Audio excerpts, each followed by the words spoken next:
아들하고 부딪혔다. 막 붙어갖고 싸웠을 수도 있는 거예요. 이 김 씨가 네. 일정 기간 이건 내가 좀 나가야 되겠다는 생각도 할 수 있다. 근데 이게 4년 네. 정도란 말이에요. 그러니까 이상한 거예요.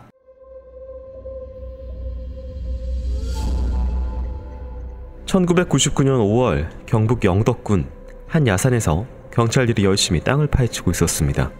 어느 정도 파 내려가자 서서히 드러나는 형체. 그건 한 남성의 시신이었습니다.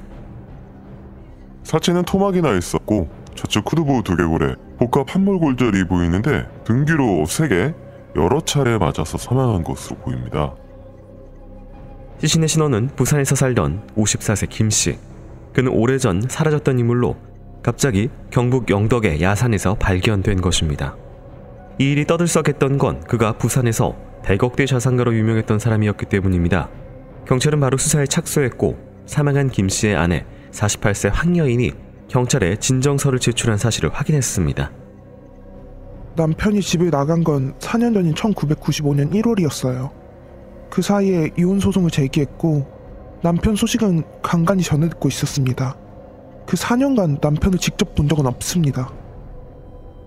경찰은 뭔가 수상한 느낌을 받았습니다. 아무리 갈등의 골이 깊다고는 하지만 어떻게 남편의 집을 나간 지 4년이 지났는데 만난 적도 없다는 것일까?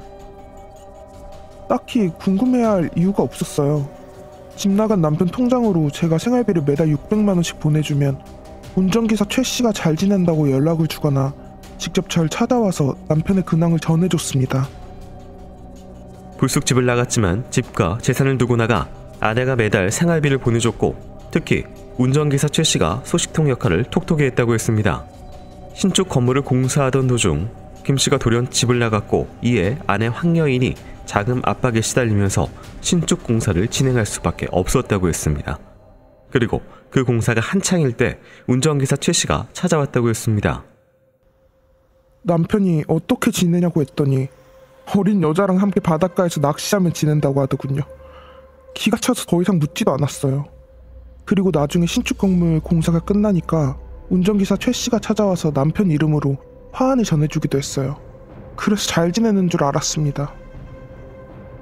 그렇게 2년 정도 지냈다는 황 씨.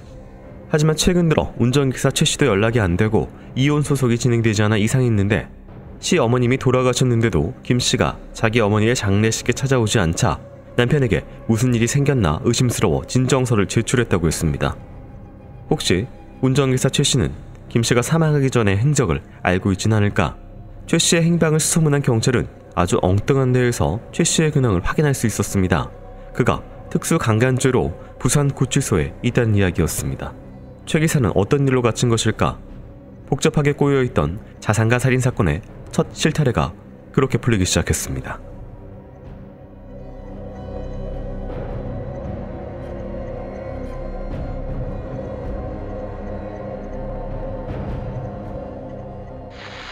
자, 오늘 사건은 1999년 부산에서 있었던 사건입니다. 숨진 김 씨가 이 100억대 자산가로 알려져 있고 판결문에 따르면 이제 45억 이상의 자산을 일단 확인이 된 상황입니다.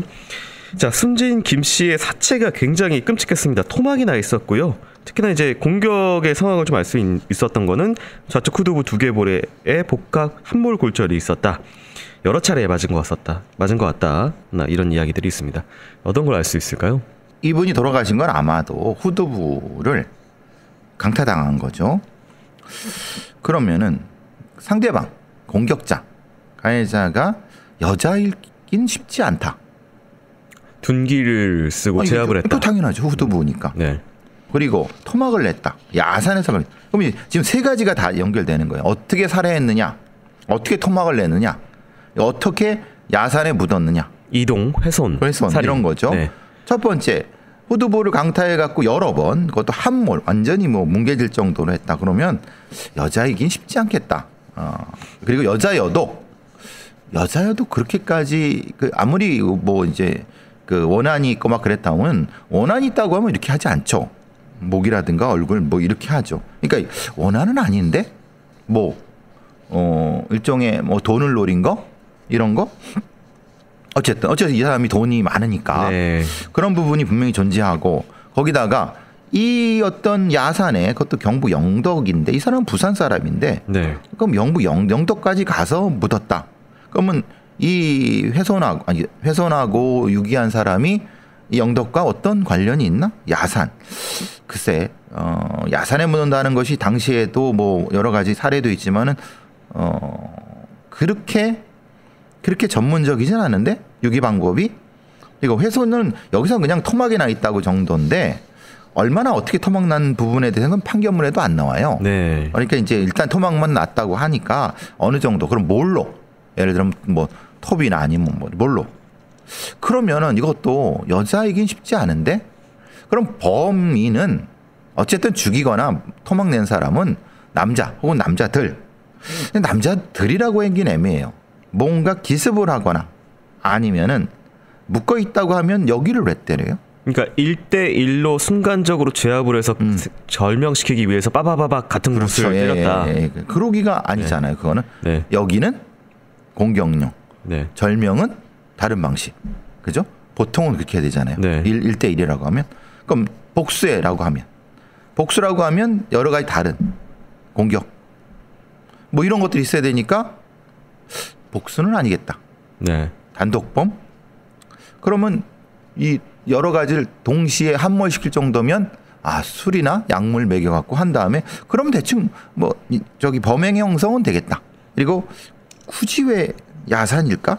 그리고 왜 토막을 냈을까? 네. 여기서는 그냥 통째로 해도 되는데. 그렇죠.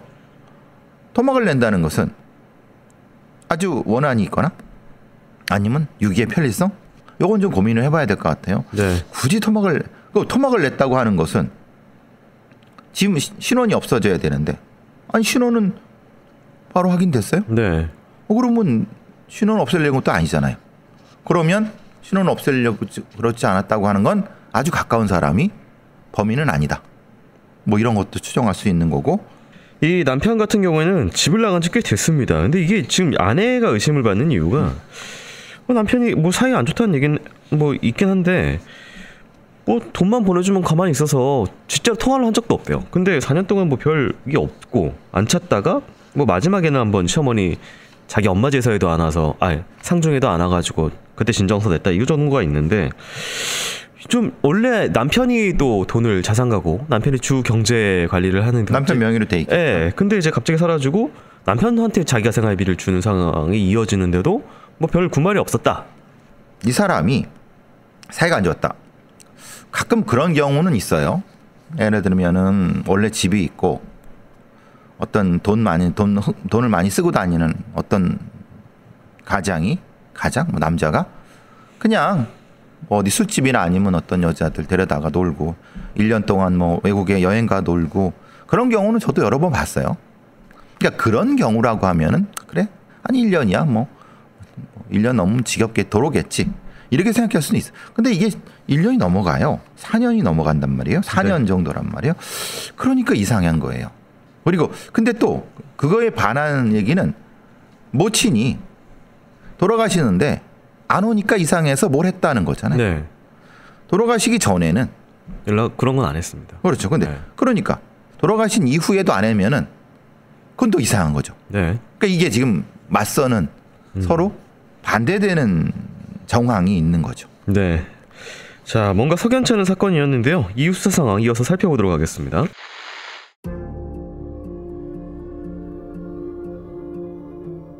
특수강간죄로 구치소에 수감되어 있던 운전기사 29세 최 씨. 경찰은 수감된 최 씨를 소환해 김 사장에 대한 조사를 시작했습니다. 김 씨의 최근 행적을 묻자 최 씨는 고개를 갸웃했습니다. 제가 예전에 김 사장님 생활을 돌봐드린 적은 있지만 1개월 뒤에 헤어져서 그 이후로 몰라요. 김 사장님은 필리핀으로 이주했고 저도 96년도쯤에 필리핀에서 김 사장님을 만난 적이 있었어요. 그게 답니다. 과연 그의 말은 사실일까? 그렇다면 생활을 봐줬다던 그때에는 김 씨와 어디서 무엇을 하며 지낸 걸까? 일단 집을 떠난 당시에 대해 운전사 최 씨는 이렇게 말했습니다. 그때 김 사장님이 신축 건물을 올리느라 자금도 필요해서 심적으로 고통이 심했었는데 집안 문제로 황 여사님하고 갈등이 생기니까 다 부질없다면서 울산으로 여행이나 떠나자고 해서 함께 갔습니다. 여행 도중 김 사장은 아내 황 씨가 자신을 무시하고 정신병자 취급을 했다며 분노했다고 했습니다. 게다가 총기까지 구입해 아내 황 씨를 살해하려고 했다는 김 사장. 설마 남편이 총으로 아내를 살해하려고 했을까? 경찰이 직접 확인해보니 김 씨가 실제 총포상을 방문해 엽총을 구입하려 했던 게 사실로 확인됐습니다. 운전기사 최 씨가 당시 이 사실을 황 씨에게 알렸고 아내가 직접 총포상에 들렀습니다. 총포상 사장에게 엽총을 팔지 말라곤 했습니다. 그걸로 남편이 무슨 짓을 할지 모르니 절대로 팔지 말라고 했죠. 총으로 아내를 살해하겠다며 떠들고 다닌 김 씨. 이미 집을 나간 남편이 살해 위협까지 하니 고통에 시달리며 이혼 소송까지 제기했다는 황여인. 황 씨가 그러한 데에는 과거 경험이 영향을 끼쳤습니다. 91년부터 알코올 의존증에 의처증으로 폭력을 휘둘렀다는 김 사장. 93년 11월엔 아내 황 씨의 목에 엽총을 겨누고 죽인다고 위협하여 황 씨는 아이들과 친정으로 피신하기도 했고 이후에도 죽인다는 난동에 몇 차례 친정으로 도망친 적이 있었던 겁니다. 그랬던 김 사장이 다시 총포사에 들러 엽총을 사려 했던 것을 아내가 만류했고 그것이 95년 1월경. 갈등이 극화되던 바로 그때에 김 사장이 돌연 집을 나가 사라진 것입니다. 김 사장은 당시 집을 나가면서 핸드폰을 가지고 나갔는데 이 핸드폰은 아내 황 씨의 명의로 개통된 핸드폰이었습니다. 황 씨는 경찰 진술에서 남편이 사라지고 남편을 애타게 찾았다고 했습니다. 그러나 부부가 직접 소통할 수 있는 거의 유일한 수단인 이 휴대전화를 휴대폰 명의자인 아내가 96년 초 돌연 해지했습니다. 이제 더 이상 남편을 찾거나 연락을 할 필요가 없어진 것일까? 더 이상한 것은 이 휴대폰을 어찌 된 일인지 아내가 가지고 있었다는 겁니다. 아내는 이유가 있다고 했습니다. 어떤 여자가 택시 안에서 이 폰을 주었는데 확인하니까 제 명의로 되어 있어서 집으로 전화를 걸었다면서 해운대에서 기장 가는 길에 휴대폰 매장에 맡겨놓았으니 찾아가라 라는 내용의 전화를 받았어요. 하지만 이에 대해 운전기사 최 씨의 주장은 달랐습니다. 사모님이 휴대폰 이용 요금이 많이 나온다면서 갖다 달라고 하시더라고요. 그래서 제가 가져다 드렸습니다. 혹시 황여인이 김 씨의 살해에 관여된 것은 아닐까? 최 씨는 조심스럽게 이야기 하나를 꺼냈습니다. 1994년 12월 초에 제가 운전기사로 그때 취업이 됐는데 바로 그 다음 날에 집 거실에서 여사님을 처음 만났어요. 그래서 제가 새로 일하게 된 운전기사다 그렇게 인사를 했더니 여사님이 남편의 일거수일투족을 저에게 알려달라고 했었어요.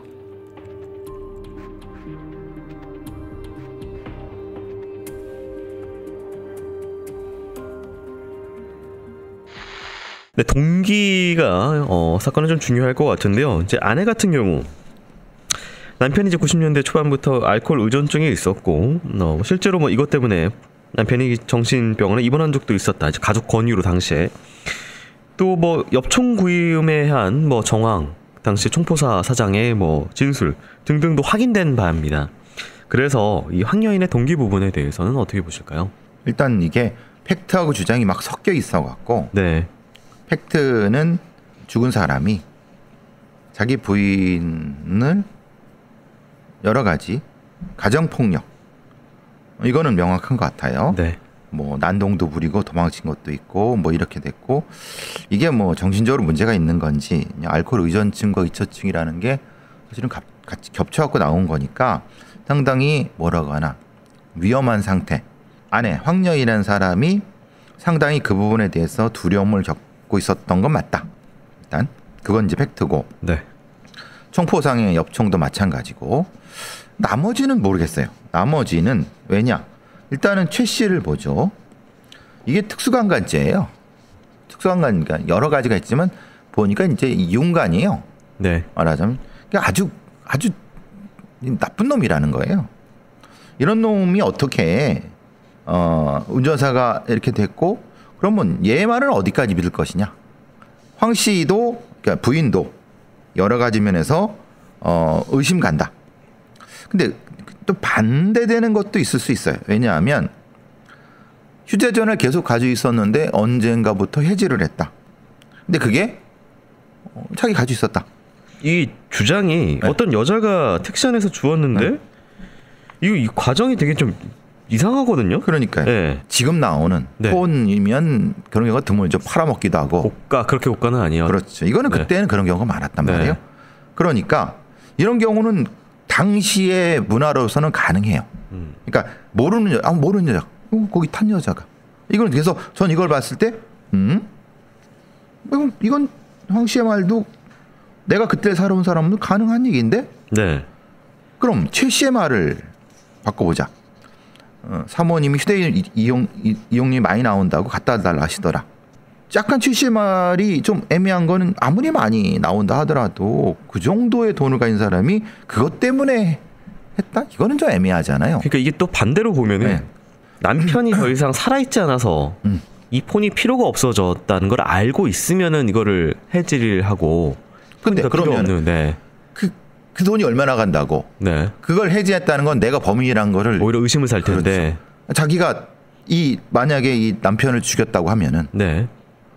그 돈 자기 건데 어차피 그걸 굳이 전화기 하나에 신경 써서 자기를 노출시켜 있는 게 있느냐? 네. 그러니까 사실은 이 부분은 여러 가지 가능성을 상식선에서 살펴봐야 될 것 같다는 생각이 들어요. 네. 참고로 이제 아내 황 씨가 이제 당시 95년 1월 이때가 굉장히 중요합니다. 95년 1월 아내가 먼저 집을 나갑니다. 그리고 큰 아들하고 이제 아버지 김 씨가 김 사장이 또 싸워요. 가족 불화가 심했던 때예요.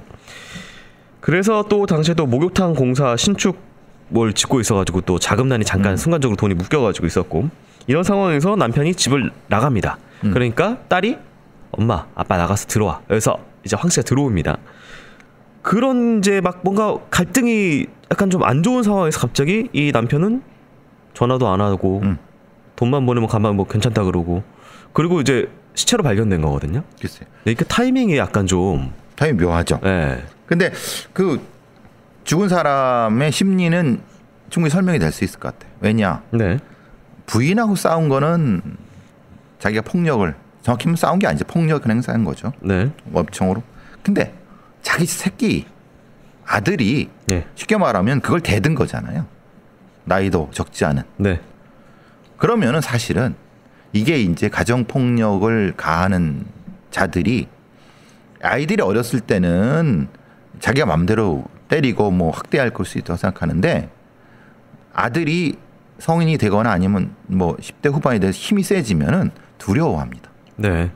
그러니까 이 그 죽은 사람이 집을 나간 이유는 만약에 아들이랑 갈등이 없었다고 하면 저는 이해를 못했을 거예요. 근데 아들하고 부딪혔다. 그러면 아들이 부딪혔기만 했겠어요? 막 붙어갖고 싸웠을 수도 있는 거예요. 네. 그러면 거꾸로 이 죽은 사람이 거꾸로 두려움을 느낄 수 있는 거예요. 이거는 가정 내에서 벌어지는 가정폭력 상황의 구조. 부부만 있을 때와 아이들이 커서 갖고 그걸 이렇게 했을 때 다양한 구조를 봤을 때 이 김 씨가 네. 일정 기간 이건 내가 좀 나가야 되겠다는 생각도 할 수 있다. 네. 근데 그 기간이 길면 문제지만은 네. 자의로 나간 것은 좀 동기까지 이해가 되나? 설명이 되죠. 길이가 4년인 거는 어느 그렇죠. 순간부터 이해는 안 된다. 그리고 딸이 들어오라고 했을 때 들어간 것도 이해된다. 어머니 같은 경우에도 왜냐하면 그럼 네. 당연히 어디로 가겠어요. 네. 이혼도 안 했는데. 그러니까 자식들 있는 데로 가서 보면은 그 상태는 이해가 가요. 무리가 있는 해석은 아니에요. 네. 문제는 길어진 게 문제인 거지. 경찰에 의심을 샀던 아내 황 씨. 그런데 이 의혹이 곧 다른 곳을 향합니다. 이후 수사 상황 살펴보도록 하겠습니다.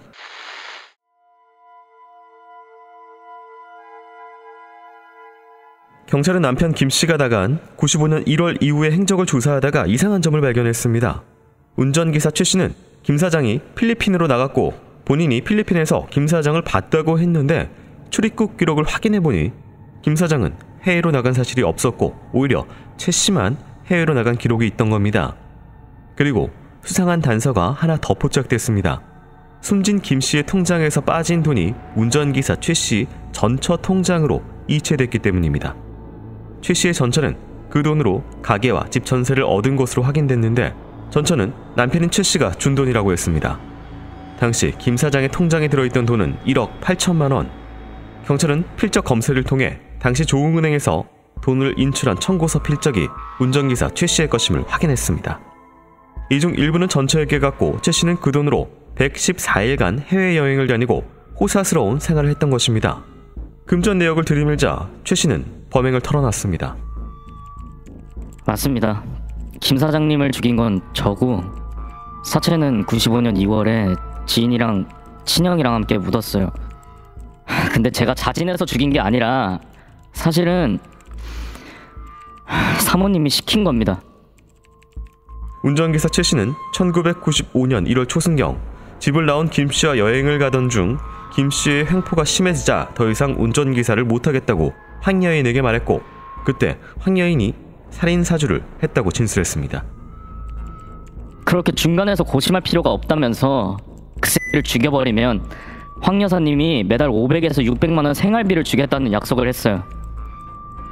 그 말을 듣고 숙소 주차장 옆에 있던 수에 파이프를 몰래 가지고 와 술에 취해 자고 있던 김 씨의 머리 부분을 수에 강타해서 살해한 최 씨. 그 후 친형과 동네 지인과 공모하여 사체를 안매장했지만 이 모든 게 황 씨의 살해 사주가 있었기 때문이라고 했습니다. 하지만 황 여인의 진술은 180도 달랐습니다. 저는 그 당시에 최 씨를 만난 적이 없습니다.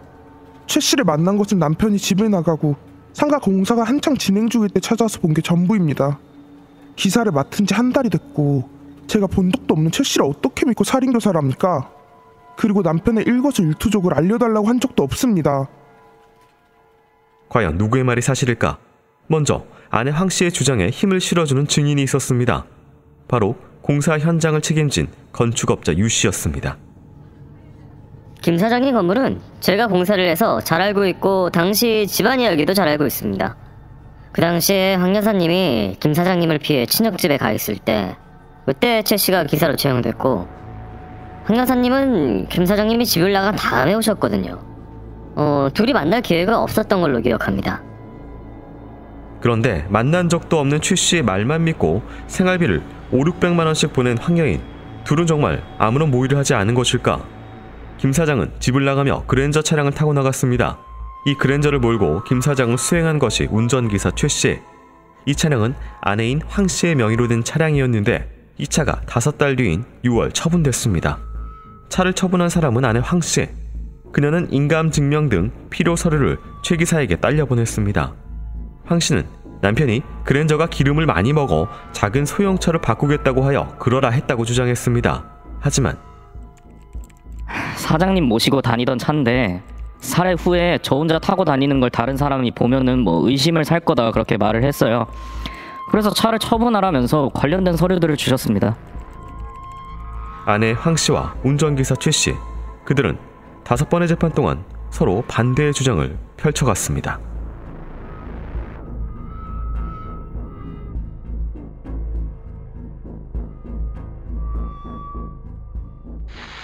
네, 이게 지금 계속 판결이 뒤집히면서 길어졌는데 최 씨와 이제 황 씨 둘이 누가 어디까지 진실인지 가지고 공방이 이어졌습니다. 먼저 최 씨 같은 경우에는 김 사장을 자기가 수행하긴 했지만 곧 자기가 헤어졌고 해외에서 만났습니다 라고 했지만 해외에는 본인만 갔어요. 이 기록이. 이런 것들은 어떻게 봐야 될까요? 지금 이것은 자백하기 전이에요. 네. 그러니까 특수강간 혐의로 네. 구치소에 있는 거를 경찰이 불러다가 행적으로 확인했더니 이런저런 얘기를 한 거예요. 사실 뭐 필리핀 가서 뭐 이렇게 뭐 이런 거 했는데 다 거짓말이에요. 뻔뻔히 놀았어요. 그것도 김 사장의 돈으로. 아니 이것만 넣고 보면은 당연히 최가 죽이고 돈을 뺏은 거잖아요. 근데 그 뒤에 부가를 하네요. 뭐를 하느냐? 아니 그게 아니라 내가 죽인 것도 맞고 돈 쓴 것도 맞는데 그걸 사주한 거는 부인이다 라고 얘기를 하는 거죠. 네. 근데 웃기는 것은 이런 거죠. 김 사장의 통장에 들어있던 돈을 인출을 지가 했어요. 네. 만약에 자기가 이 부인한테 사주를 받았다고 하면은 정확히 말하면은 최란 건 사주도 받았지만 네. 그 부가적인 수익은 다 가진 거죠. 이거 나중에 이 1억 8천이 든 통장을 줬고 그러니까 그것 네. 이게 모른다는 거예요. 네네. 왜냐? 이 부분도 명확하지 않다는 거예요. 그러니까 이 최의 기준으로서 얘기했을 때는 네. 두 가지가 섞여 있는 거예요. 사실은 지가 죽인 거와 사주 받은 게 동시로 일어날 수 있다고 저는 생각을 해요. 그러니까 경찰은 이렇게 생각하는 거잖아요. 네가 죽인 거야, 사주받은 거야. 아니, 그게 아니죠. 사주받았지만은 과실을 지가 먹었다는 것은 바꿔 생각하면은 지가 죽이고 사주받은 것과도 같이 들어갈 수 있는, 이거를 경찰들은 이해를 못해요. 아, 타이밍이 동시에 생겼을 수 있는 어떨 수 있다. 그리고 이렇게 되는 거죠. 정확히 해야 되는 거예요. 근데 지금 여기 최 씨의 말은 앞에 말한 걸 봤을 때는 지가 죽인 거예요. 근데 뒤로 가다 보면 살인교사로 변하는 걸 볼 수 있어요. 그러니까 이 부분 때문에 사실은 이 사건이 많이 꼬인 건데, 근데 사실 그래서 나중에는 이렇게 본 거죠. 사건의 재판은 황이야 최로 가는 거죠. 네. 근데 저는 제3의 가능성도 있었다. 그러니까 이 단계에서는 수사관들은 제3의 가능성도 염두에 두고 수사가 돼야 되는 게 맞는데 1999년의 수사 수준으로는 그게 못했을 거예요. 네, 이제 그랜저도 앞에서 이제 이 계속 검찰 쪽 주장이, 그랜저 처분도 야, 남편이 살아있는 걸 알았다면 핸드폰 처분하고 그랜저 처분을 다 최 기사 뭘 믿고 한 번 본 최 기사한테 다 줘서 처분하게 해. 죽은 거 알았으니까 그런 거 아니야. 이렇게 해서 가는 거거든요. 그렇죠. 그랜저를 처분하게 된 이유가 뭐야? 그냥 놔둬도 되잖아. 근데 문제는 처분하게 됐던 것은 결국은 남편이 죽었으니까. 그럼 반대로 똑같은 거죠. 하필 그때 왜 바꾸냐 이 말이죠. 조금 놔둬도 바꿔도 되는 거. 그러니까 두 가지가 맞서는 거예요. 이렇게 해석할 수도 있고 저렇게 해석할 수도 있는 거죠. 중요한 거는 최와 황의 진술이 맞설 때는 주변 사람들의 팩트 확인이 제일 중요합니다. 이거 서로 진술이 맞서는데 이건 말이 안 되는 거니까. 유 씨라는 사람은 이해관계가 일단 없다고 쳐요. 이 사례와 이 사람이 죽어도 살아도 이해관계가 없어요. 유 씨의 말은 기본적으로 신뢰할 만하다는 거예요. 그러니까 이것도 상당히 중요해야 되는데 왜 이게 상당 부분 좀 그냥 없어졌을까? 이게 좀 이게 좀 이상하다는 거죠. 계속 이제 쟁점이 뒷부분에 나오는 거는 과연 뭘 믿고 사주를 했냐, 잘 모르는 사람을, 이거가 좀 쟁점이 되는데 그 부분도 뒤에 좀 살펴보도록 하고요. 이 양측의 주장이 평행선을 달렸는데요. 이후 사건 진행 살펴보도록 하겠습니다.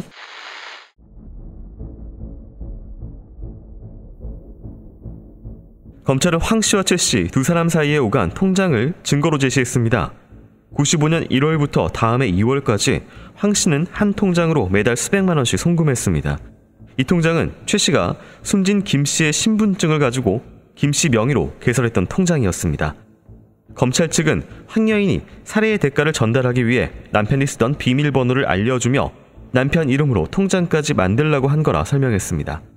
당시 통장의 비밀번호는 김 사장이 원래부터 사용하던 통장의 비밀번호와 같았습니다. 황 씨가 남편의 비밀번호를 알려주지 않았다면 최 기사가 혼자서 김 사장이 종전에 쓰던 것과 같은 번호로 통장을 개설할 수 없었을 것이라는 것. 아니, 김 사장님 명의로 된 통장에 생활비를 붙이면은 의심도 안 할 거고 김 사장님이 살아있다고 믿을 거니까 통장을 개설하라고 황 여인이 시켰어요. 아닙니다. 그 통장으로 생활비를 보내라고 해서 저는 보냈을 뿐이에요. 하지만 1년 정도 보내다가 더 이상 보내지 않았습니다. 매달 500~600만 원씩 생활비를 준다고 약속하더니 액수를 줄이거나 늦게 보내거나 그때마다 독촉을 해야 됐습니다.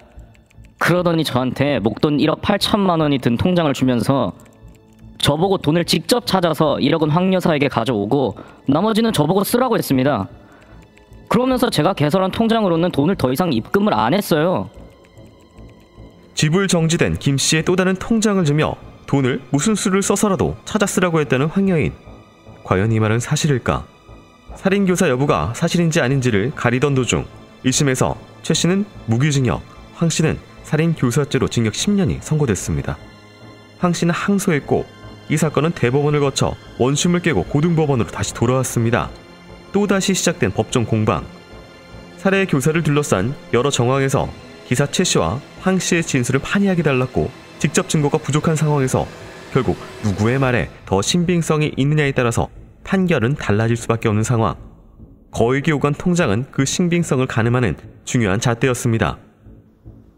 저는 남편이 살아있다고 믿었고 시간이 흐를수록 생활비를 더 이상 보낼 수 없어서 남편이 지불정지시킨 통장을 최 씨에게 주며 1억 8천으로 생활비를 하라고 줬을 뿐입니다. 그런데 지불정지된 김 씨의 통장에서 당사자가 아닌 최 씨가 어떻게 1억 8천만 원을 찾을 수 있었을까? 조사 결과 통장을 건넨 지 6개월이 지나서 최 씨는 돈을 찾았습니다. 타인에게 인출이 불가능한 지불 정지된 통장에서 1억 8천만 원을 빼낸 최 씨. 이것이 어떻게 가능했는지 모든 것이 의문인 그때 법정에 증인이 들어서자 내부는 탄식과 경이로운 소리로 술렁이기 시작했습니다. 바로 숨진 줄 알았던 김 씨가 법정에 나타났기 때문입니다.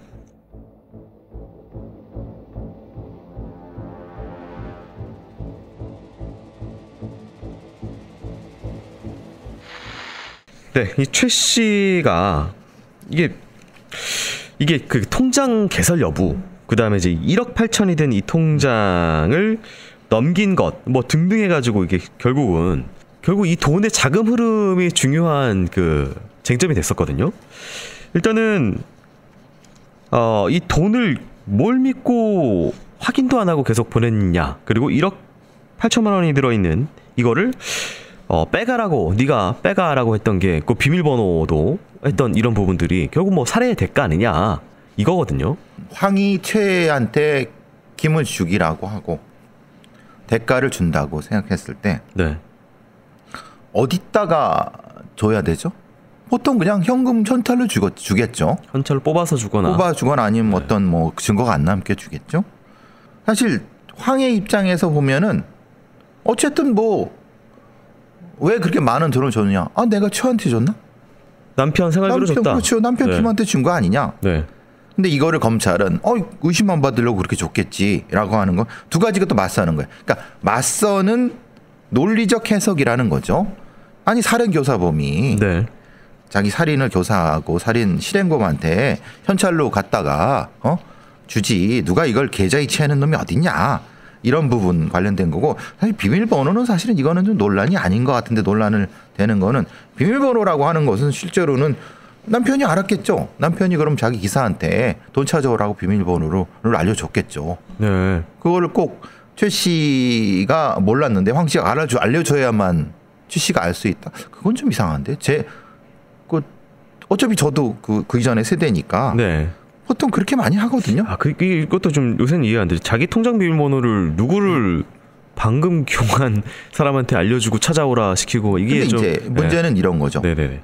지금에서야 그렇지만은 당시는 이제 통장과 도장과 비밀번호만 있으면 찾을 수 있어요. 그런 시대였죠. 네. 네. 그러니까 신분증 이렇게 하고 네. 그리고 뭐 사실 김의 입장에서는 김이 살아있다고 하면 네. 보통 사장들이 이렇게 많이 해요. 귀찮으니까. 동네 사장들이 네. 저기 기사한테 이렇게 황이라는 사람이 내가 내 남편의 통장을 가지고 있으니까 이걸 너 갖다 써. 아니 그냥 김 사장한테 1억 8천 있잖아. 뭐 이렇게. 네. 근데 이제 이거잖아요. 이걸 줬다는 것은 죽인 사람이 없는데 실명제인데 다른 사람이 어떻게 그걸 찾죠? 네. 그건 말이 안 된단 말이에요.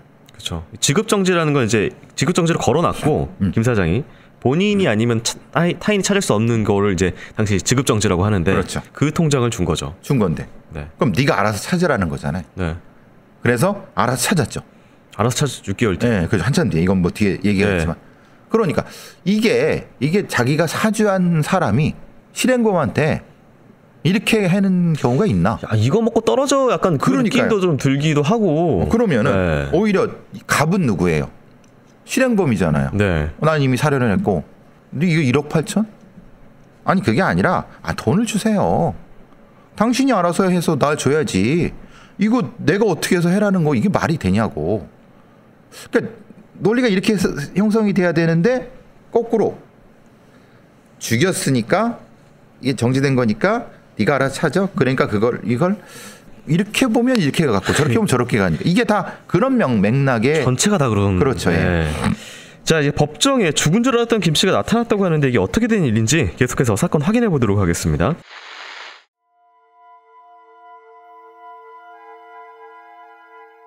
법정에 나타난 김 사장, 사실 그는 변호인 측이 증인으로 부른 강 씨였습니다. 그는 놀랍게도 죽은 김 씨와 쌍둥이처럼 닮은 외모를 가지고 있었습니다. 최 씨가 저한테 와서는 직원들 월급 줄 돈을 찾아야 하는데 사장이 왜 거기 가서 돈을 못 찾고 있다며 하소연을 했어요. 제가 사장이랑 닮았으니까 차 안에 앉아만 있으면 된다고 했습니다. 살해금을 받고 차 안에서 아픈 척하며 앉아 있었다고 증언한 강 씨. 이를 입증하듯 당시 은행 관계자도 법정에서 증인으로 출석했습니다. 지불 정지된 통장이라 본인이 와야만 돈을 줄 수 있는데 운전기사 말로는 김 사장님이 은행에 오셨지만 몸이 불편해서 안으로 못 들어오겠다고 했어요. 그래서 제가 은행 밖으로 나가보니까 차 뒷좌석에 김 사장님이 앉아 계셨는데 정말로 몸이 많이 불편해 보였습니다. 그래서 확인됐으니까 통장에서 1억 8천만 원 출금 여부를 확인하고 돈을 찾아서 김 사장님께 드렸습니다. 김 사장은 중요한 고객이었고 액수도 컸기 때문에 모든 것이 기억난다는 은행 관계자. 이건 최 씨가 죽은 김 씨를 닮은 사람을 고용해서 벌인 연극이었던 겁니다. 배우를 캐스팅하는데 시간이 걸려서 6개월 뒤에 1억 8천만 원을 인출했던 것.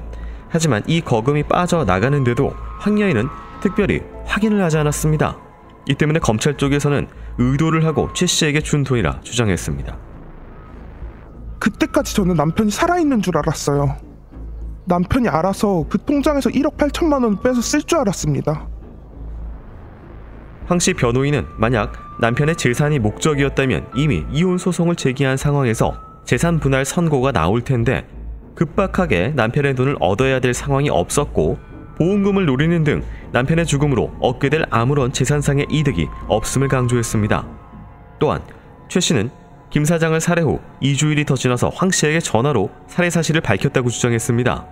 당시 황 씨는 전화를 받고 알겠다 라고 말한 뒤 전화를 끊었다고 했습니다. 피고인 최 씨는 살해 2주일이 지나서 저희 피고인 황 씨에게 전화를 걸어 낚시를 하다가 바다에 밀어버렸다고 하니 알았다 라고 말하고 전화를 끊었다고 주장합니다.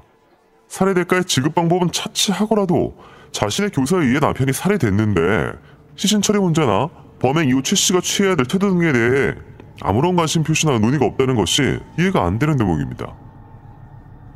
그러나 이것이 최 씨의 단독 범행이라면 그가 단독으로 김 사장을 살해할 동기가 있어야 하고 아내가 4년이 넘도록 제대로 돈을 받았는지 확인도 안 하면서 돈을 보내며 남편을 찾기 위한 신고를 한 적이 없다는 것도 의문이 제기됐습니다. 4년 후 진정서를 낸 부분도 어머니 사망에 김 씨가 나타나지 않자 친척들이 이에 걱정과 의문을 제기하자 어쩔 수 없이 경찰에 신고를 넣었을 수밖에 없었을 거라 검찰은 주장했습니다. 이건 정말 최 씨의 단독 범행이 맞는 걸까? 피고 최 씨가 수사 초기에 피고인 황 씨의 교사에 의하여 김 씨를 살해한 것이라고 진술하게 됨에 따라 단독 범행의 가능성이 배제되어 단독 범행을 가정한 살해의 동기에 대해서는 전혀 수사가 이루어지지 않아 기록상 그 동기를 추단할 만한 자료를 거의 찾아볼 수 없다. 재판부는 다만 김 씨의 성격이 워낙 괴팍한 상황이라 최 씨와 여행 중 갈등 상황이 생겨 우발적인 범행이 일어났을 가능성에 대해서 배제할 수는 없다라고 인정했습니다.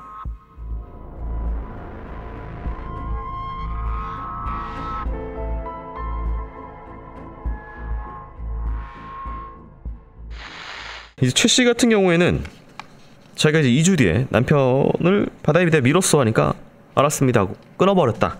뭐 이거거든요. 근데 그게 말이 되나? 저는 계속 그게 의문이에요. 네. 그러니까 지금 교사범이잖아요. 네. 황 씨가 최 씨 주장으로는 아니 근데 또 그 상황에는 이혼 소송이 제기된 상황이에요. 네. 이혼 소송이 제기되지 않아야지 이게 성립이 되죠. 왜냐? 이혼 소송이 제기되지 않아야지 죽으면 그게 다 내 거 되는데 이미 이혼 소송이 제기됐어. 진행 중이었죠. 네, 진행 중이었고 만약에 그래서 이제 만약에 이게 뭐 공시송달로 하면은 걸석으로 재판이 돼서 판결이 확정이 돼요. 네. 그럼 남남이야. 재산이 분할이 돼. 반을 잃는 거예요. 반 뭐 어쨌든. 그러니까 동기가 이게 맞냐? 원한 때문에 죽였다고 하면은 설명이 되지만 그러기에는 너무 사건 처리가 네. 교사범한테 하는 행동이 그냥 무슨 기계적으로 하는 것 같아서 야 이게 뭐지? 이런 생각이 들었어요. 네. 최 씨가 그렇다면 지금 단독 범행을 왜 버렸고 그리고 이제 아내 황 씨 같은 경우에는 왜 그렇게 계속 돈을 일명 갖다 바쳤냐 요거거든요 지금. 그러니까 최 씨가 네. 단독 범행을 왜 버렸는가에 그 재판부가 정확히 얘기합니다. 네. 경찰 애들이 안 했다는 거예요 수사를. 단독 범행의 가능성과 동기 등등을 수사를 안 했다. 안 했다. 안 한 걸 어떻게 재판부가 판단하냐 이 얘기예요. 네. 그러면 이제 역으로 생각해 보시죠. 지가 혼자 했을 가능성. 그걸 뭐 혼자 해갖고 일종의 강도 같은 거죠. 네. 예를 들면 뭐 저기 김 사장이 지랄지랄하니까 어떻게다가 죽였는데 실제로 김 사장이 지니고 있는 돈도 있고 뭐 어떻게 빼놓을 것도 있었어. 그러면 그거를 꿀꺽 그것도 동기가 되죠. 네. 그죠? 왜냐하면 이놈은 완전히 범죄자니까. 근데 그 다음에 어떻게 했을 거냐? 그 다음에 사실은 보통 강도 같으면 튀어야 되는데. 그렇죠. 돈을 꼬박꼬박 받고 통장도 받고 이랬단 말이에요. 근데 돈을 꼬박꼬박 받게 되는 것이 네. 그 계기가 뭐였을까? 예를 들면 황여인한테 네. 부인한테 뭐라고 얘기했을까? 그 우리 김 사장님이 저 사모님이 얘기하기 싫대요. 이렇게 저기 김 사장님 저기 통장 뭐 이제 개설했으니 거기로 보내주세요라고 하면 그거를 황 씨가 못 하겠다고 했거냐? 그냥 뭐 그래 이번 달 뭐 어차피 돌아오겠지. 그럼 뭐 한 몇 달 보낼 수 있잖아요. 네. 그러니까 그렇게 시작됐다고 하면은 황여인은 빠져나갈 수 있죠. 네. 왜냐? 아니 제가 살아 있고 뭐 어차피 생활비 500~600이야 뭐 줄 수 있는 거고. 그러니까 이게 이제 어떤 과정에서 그게 그렇게 됐는가에 대한 수사를 경찰이 안 한 거예요. 네. 자, 판결 결과가 이제 두 명이 다르니까 이제 운전기사 최 씨부터 가도록 하겠습니다. 운전기사로서 자신의 고용주인 피해자 김 씨를 쇠파이프로 때려 무자비하게 죽이고 그 사체를 절단, 손괴하여 은닉하는 등 그 범행 수법과 결과가 극히 중한데다가 김 씨를 살해하고도 그 사실을 숨긴 채 그처인 피고인 황여인으로부터 피해자의 생활비 명목으로 돈을 받아내고 피해자 명의의 예금 통장까지 넘겨받아 거액의 예금을 편취하였다. 피고인에 대하여 무기징역을 선고한 제1심 판결을 유지한 원심의 양형이 결코 너무 무거워 부당해 보이지 않는다라고 해서 무기징역이 확정이 됐습니다.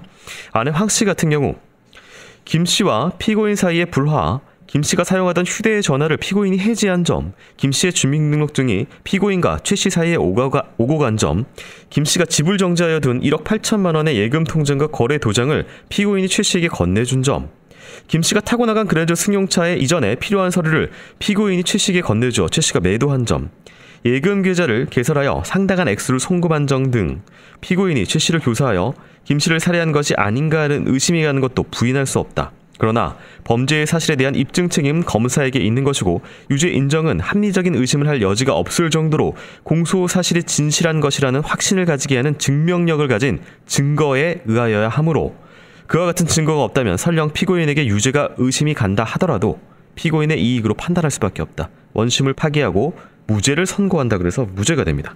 예. 사실 이렇게 한 대법원의 판결은 저는 당시로서는 굉장히 좀 꼼꼼히 본 거예요. 네. 지금 이런 식으로 수사를 해서 지금의 2024년에 이렇게 갖다 주면 이건 그냥 100% 부재납니다.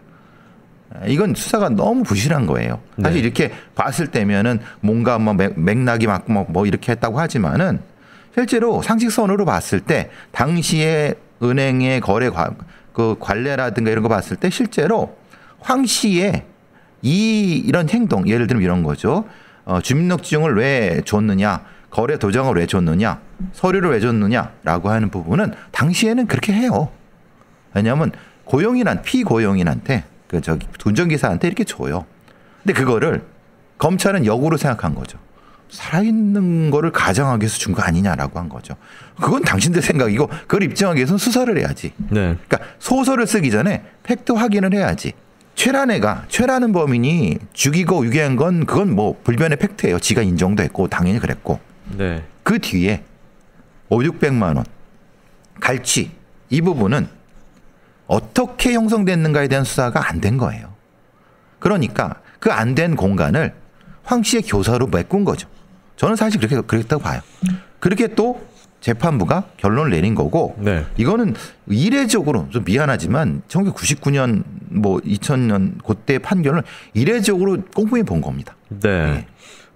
지금 이제 아내 황 씨는 좀 이게 여전히 조금 찜찜하고 아쉽고 그런 부분은 전혀 확인이 저 핸드폰도 심지어 남편이 가지고 있는데 통화도 한 번 안 하고 뭘 이걸 남편 생사를 아무리 그런 상황이라고 해도 돈은 또 계속 보내고 이게 약간 여전히 좀 찜찜하고는 않긴 합니다. 반대로 생각하시면 자기를 죽이려고 했던 역총을 들이대가 굳이 통하고 싶지 않다. 내가 그렇게 할까요? 네.